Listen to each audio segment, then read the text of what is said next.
बिस्मिल्लाहिर्रहमानिर्रहीम। अस्सलाम वालेकुम स्टूडेंट्स, कैसे हैं आप सब। हम थ्योरम नंबर 1 और 2 को डिटेल में डिस्कस कर चुके हैं। थ्योरम नंबर 1 में हमने आपको इंट्रोडक्शन भी दिया कि आपने किस तरह को थ्योरम को जो है वो अपने जो है इसको सॉल्व करना है, इसको स्किप बिल्कुल नहीं करना, उस वीडियो को ज़रूर वॉच करें। आज थ्योरम नंबर 3 आपसे डिस्कस करेंगे, आपको पेज नंबर 302 और 303 पर मिल जाएगा, चैप्टर नंबर 12। आप स्टेटमेंट की तरफ आ जाइए। If a transversal intersect two coplanar lines, पहले आपको पता होना चाहिए ट्रांसवर्सल इंटरसेक्ट क्या होता है, कोप्लेनर सब मैं आपको बताती हूँ। पहले हम स्टेटमेंट की तरफ देख लेते हैं। Such that the pair of alternate angles are congruent then the lines are parallel. कह रहा है अगर दो पैरेलल लाइन्स गिवन हो, उनके ऊपर एक transversal intersect two coplanar lines पर जो है ट्रांसवर्सल लाइन इंटरसेक्ट कर रही हो, तो उसके जो पैरेलल एंगल्स बन रहे होंगे, transversal intersect of two coplanar lines के ऊपर जो एंगल्स फॉर्म हो रहे हैं, ये हमारे पास जो ऑल्टरनेट एंगल्स फॉर्म हो रहे हैं, ये आपस में कॉन्ग्रुएंट होंगे, मतलब आपस में इक्वल होंगे। ठीक है, ये तो आपको पता है ये चीज़। अब आपको मालूम है पैरेलल लाइंस क्या होती हैं। पैरेलल लाइंस वो लाइंस होती हैं जो आपस में किसी भी पॉइंट पर जाकर इस तरह आगे जाकर मीट ना कर रही हैं, उनका एंड पॉइंट किसी भी जाकर वो मीट ना करें, मतलब जो इस तरह मिले नहीं आपस में, तो ये आपस में कौन सी लाइन होती हैं, पैरेलल लाइंस होती हैं। अब आपको पता है कोप्लेनर क्या होता है।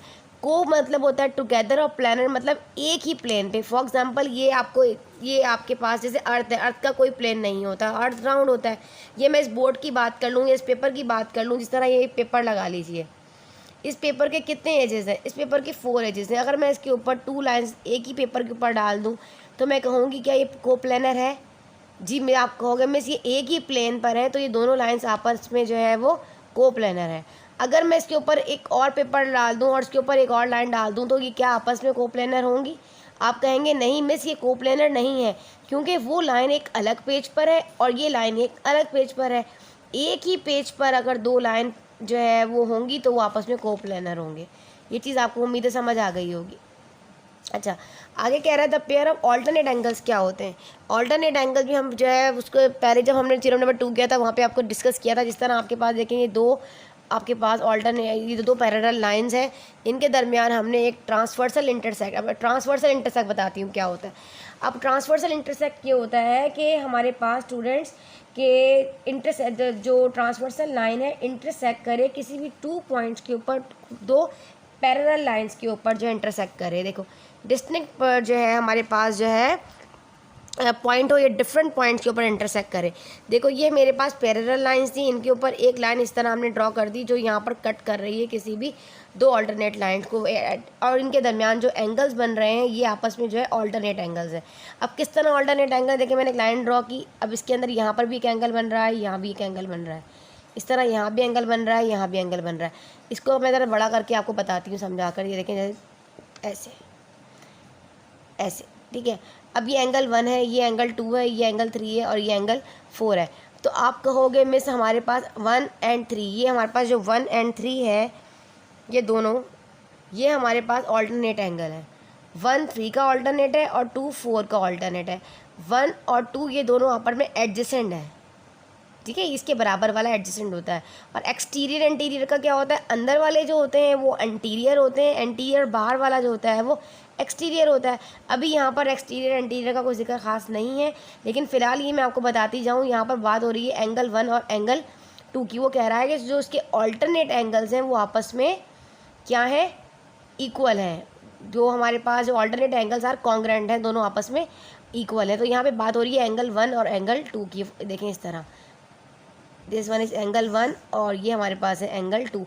तो ये एंगल जो है एंगल 2 के आपस में दोनों जो है ये कॉन्ग्रुएंट है, मतलब 2 पैरेलल लाइंस के दरमियान जो एक इंटरसेक्ट ट्रांसवर्सल इंटरसेक्ट लाइन जो बन रही है, उनके दरमियान जो 2 एंगल्स फॉर्म हो रहे हैं वो आपस में कॉन्ग्रुएंट हैं, आपस में इक्वल हैं।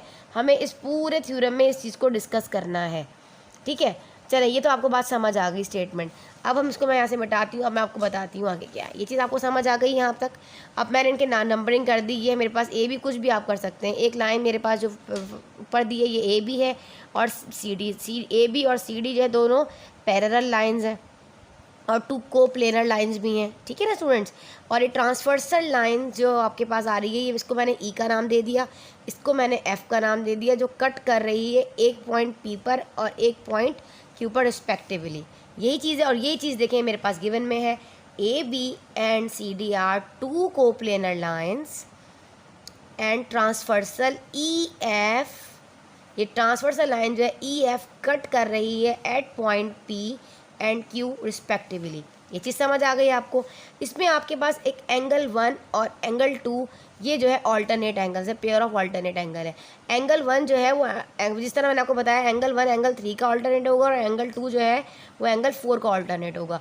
यही चीज़ है ना, ये चीज़ आपको समझ आ गई। अब हम प्रूफ क्या करना है, हमें प्रूफ करना है कि हमारे पास ये ए बी जो है ये पैरेलल लाइन है सी डी के। पैरेलल का निशान ये होता है, इस तरह हम पैरेलल के इसको सैम्पल को डिनोट करते हैं। ये चीज़ आ गई। अब कंस्ट्रक्शन में हमारे पास हमने क्या कंस्ट्रक्ट किया, हमने कंस्ट्रक्ट कर दिया, हम एज्यूम कर रहे हैं कि ये दोनों लाइन जो है वो पैरेलल नहीं है। ये हम अपनी तरफ से एज्यूम कर रहे हैं कि अगर ये दोनों लाइन आपस में पैरेलल नहीं है तो हमें थोड़ा एक्सटेंड करके इनको किसी न किसी पॉइंट पे मिला देते हैं। तो मैंने क्या किया, डी से थोड़ी सी लाइन को बढ़ाया, उसको एक्सटेंड कर दिया और इसको मैंने आर का नाम दे दिया, ठीक है। फिर इसी तरीके से मैंने यहाँ से इस पी पॉइंट को लाकर इस आर को यहाँ तक इस तरह कर कर मैंने इसको यहाँ से ज्वाइन किया और इस पूरे ट्रायंगल को उठा के मैंने पी क्यू आर, ये जो ट्रायंगल बन रहा है क्यू, ठीक है, हमारे पास ये जो बन रहा है पी क्यू आर, इसको मैंने अलग कर दिया ताकि आपको समझाने में आसानी हो जाए। यहाँ तक आपको चीज़ समझ आ गई। देखें ये चीज़ मेरे पास कंस्ट्रक्शन में, कंस्ट्रक्शन वो होता है जो हम अपनी तरफ से एज्यूम करते हैं, अगर हमें ज़रूरत पड़े तो हम उसको करते हैं। If A B and C D are not parallel, ये हम एज्यूम कर रहे हैं कि ए बी और सी डी जो है वो पैरेलल नहीं है। They being coplanar, they will meet at a point say R, see at R, हमने एज्यूम कर लिया है कि वो एक पॉइंट आर पर आप जाकर मिल रही हैं और इस तरह से एक ट्रायंगल फॉर्म हो रहा है पी क्यू आर। आप कह सकते हैं, शो कर सकते हैं figure 1 figure 2 as shown figure 2, यहाँ लिख भी सकते हैं आप, ठीक है। ये चीज़ आपको समझ आ गई, ये हमने कर दी कंस्ट्रक्शन। अब हम प्रूफ कर देखते हैं। स्टेटमेंट और रीज़न आपने दोनों ने साथ साथ देने हैं। अच्छा, आपको पता है स्टूडेंट्स, यहाँ पर ये स्टेटमेंट में कह रहा है ट्राइंगल पी क्यू आर, ये वाला पी क्यू आर जो है, ठीक है, ये इसमें एंगल 1 है, is exterior angle and 2 is interior opposite angle. क्या कह रहा है, ये कह रहा है कि हमारे पास जो एंगल 1 है वो एक्सटीरियर एंगल जो 1 है वो बड़ा है 2 अपोजिट एंगल से। अब अपोजिट क्या होता है, अब आपको पता है ये वाला एंगल जो है ये इसका एडजेसेंट एंगल है। देखिए मैं आपको बताऊं, जैसे मेरे पास ये एक ट्राइंगल है, इसी तरह ना ये एंगल 1 एंगल 2 एंड एंगल 3। अब मेरे पास यहाँ पे मैं एंगल बना लेती हूँ इस तरह करके। अब ये वाला, ये इस बराबर वाला एंगल, ये एंगल 4 है, ये वाला एंगल इस एंगल का एडजेसेंट एंगल है। एंगल 3 एंगल 4 का एडजेसेंट है और ये 1 और 2 जो है ये नॉन एडजेसेंट एंगल है। इसी तरीके से है ना, एंगल 1 और 2 जो है इसके अपोजिट एंगल हो जाएंगे। मतलब 3 का अपोजिट क्या, 4 का अपोजिट हमारे पास 3 का अपोजिट क्या हो जाएगा, एंगल 1 एंड एंगल 3। तो इन स्टेटमेंट में वो यही कह रहा है, जो हमारे पास ये एंगल 1 है, एक्सटीरियर बाहर वाला एंगल जो है वो बड़ा है 2 एंटीरियर अपोजिट एंगल के। ये 2, ये बराबर वाला जो एंगल यहाँ बन रहा होगा ये तो इसका एडजेसेंट एंगल होगा, लेकिन ये 2 और यहाँ पे भी अगर एंगल बन रहा है इसका अपोजिट एंगल, तो ये वाला एंगल 1 इन दोनों अपोजिट एंगल से बड़ा है। ये चीज़ मैं आपको बहुत क्लियरली डेफिनेशन में बता चुकी हूँ। तो मैंने यहाँ पर आगे क्या लिखा है, रीज़न में बाय डेफिनेशन। ये चीज़ समझ आ गई आपको। सेकंड में कह रहा है अगर एंगल ए जो है वो बड़ा है एंगल 2 से बाय थ्योरम। ये चीज़ भी हमने अपने थ्योरम नंबर 2 में पढ़ी थी कि हमारे पास ये एंगल 1 जो है ये बाहर वाली ये एंगल 2 से जो है ये बड़ा है। थ्योरम नंबर 2 में हम पढ़ चुके हैं कि एंटीरियर एंगल जो है अंदर वाले 2 अपोजिट एंगल से, एक्सटीरियर एंगल से जो है हमारे पास एंटीरियर अपोजिट एंगल से बड़ा है। ये चीज़ हम थ्योरम नंबर 2 में पढ़ चुके हैं, वहाँ जाकर आप लोग देखें। सेकंड में कह रहा है बट एंगल 1 बराबर भी है एंगल 2 के। हमें इस पूरे थ्योरम में सिर्फ ये चीज़ बतानी है कि ये दोनों आपस में लाइन जो है वो पैरेलल है, ठीक है, ये किसी जगह पे मीट नहीं कर रही। लेकिन ये हमने कुछ जो हमने कंस्ट्रक्शन एज्यूम करके की, अगर ये किसी जगह पे मीट करे तो ये सारी रीज़न इसकी वजह से आया। अब देखें कहानी आपको यहाँ जाके समझ आएगी और बहुत ईजी हो गया है अब थ्योरम। यहाँ पर ये कह रहा है अगर एंगल बट लेकिन एंगल 1 जो है वो एंगल 2 के बराबर भी है, जो कि हमें गिवन में पता है। कि जी हमें पता है कि ऑल्टरनेट एंगल जो है वो आपस में इक्वल होते हैं, ये चीज़ हमें मालूम है, ये गिवन हो गई। फोर्थ स्टेटमेंट देखें क्या कह रहा है। कह रहा है angle 2 and 3 can not be true simultaneously. क्योंकि आपको ये चीज़ पता है एट अ टाइम दो चीज़ें एक चीज़ के बराबर नहीं होती। फॉर एग्जांपल 2 क्वांटिटीज़ है, या तो मैं कहूँगी 1 2 के बराबर है, या 1 2 से बड़ा है, या 1 2 से छोटा है। यही होगा ना। एट अ टाइम ये तो नहीं कहूँगी ना कि 1 2 के बराबर भी है और 1 2 से छोटा भी है, 1 2 के इक्वल भी है। एट अ टाइम एक क्वांटिटी जो है वो तीनों के ऊपर डिपेंड नहीं करती। तीनों प्रॉपर्टीज़ हैं वो एक के ऊपर स्टेट के ऊपर पर डिपेंड नहीं करती। यही ट्राइकोटॉमी प्रॉपर्टी कहलाती है ऑफ ऑर्डर रिलेशन के अंदर, कि एक एट अ टाइम यहाँ पर मैं कह रही हूँ कि एंगल ए जो है वो एंगल 2 से बड़ा है, और नीचे मैं कह रही हूँ पर एंगल 1 जो है वो एंगल 2 के बराबर भी है। तो एट अ टाइम दोनों चीज़ें तो नहीं हो सकती, ये चीज़ तो आपको पता है।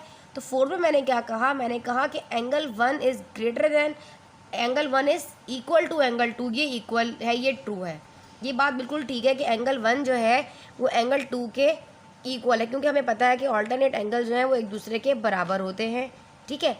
And A B and C D do not intersect, ये किसी पॉइंट पर भी इंटरसेक्ट नहीं करेंगे। जो हमने एज्यूम किया था ये बात हमारी रॉन्ग हो गई है, आवर एजम्पशन इज़ रॉन्ग। जो हमने अपनी तरफ से जो कंस्ट्रक्शन की कर देखा, क्या पता है किसी पॉइंट पर मिल जाए, तो ये बात हमारी गलत हो गई है। तो यही आ रहा है, hence angle A is equal to angle B is true and A B and C D do not intersect, ठीक है। थर्ड देख लीजिए, कह रहा है 6 वाला, ए बी पैरेलल है सी डी लाइन्स के बिकॉज दे आर को planar and do not intersect. ये को प्लेनर लाइन्स हैं और ये इंटरसेक्ट नहीं कर रही हैं, और क्यू ई डी लिखना ज़रूरी होता है क्योंकि इसके आगे ये सॉल्व नहीं हो सकता। फ्रेंड्स उम्मीद करती हूँ कि आपको बहुत अच्छा थ्योरम समझ आ रहा है, लेकिन यहाँ थोड़ी मुझसे मिस्टेक हो गई। मुझे इस लाइन को थोड़ा बढ़ा के एक्सटेंड किया ना, जैसे मैंने इस डी को यहाँ से देखें डी से थोड़ी लाइन एक्सटेंड की है, और फिर मैंने कहा है कि मे भी हो सकता है कि ये किसी न किसी एक पॉइंट पर मीट करे, तो मुझे इस तरह ट्रायंगल को फॉर्म करना चाहिए था। मैंने यहाँ से डी को मिला दिया, तो आप इस चीज़ को ज़रा देखिएगा तो और ठीक कर लीजिएगा, ठीक है, इसको फॉलो कीजिएगा। जी स्टूडेंट्स, अगर आपको वीडियो अच्छी लगी तो लाइक कीजिए, चैनल को सब्सक्राइब करना मत भूलिएगा, अपने तमाम फ्रेंड्स के साथ शेयर कीजिए। मिलते हैं जब तक नेक्स्ट थ्योरम के साथ, थ्योरम नंबर 4 के साथ। जब तक के लिए अल्लाह हाफ़िज़।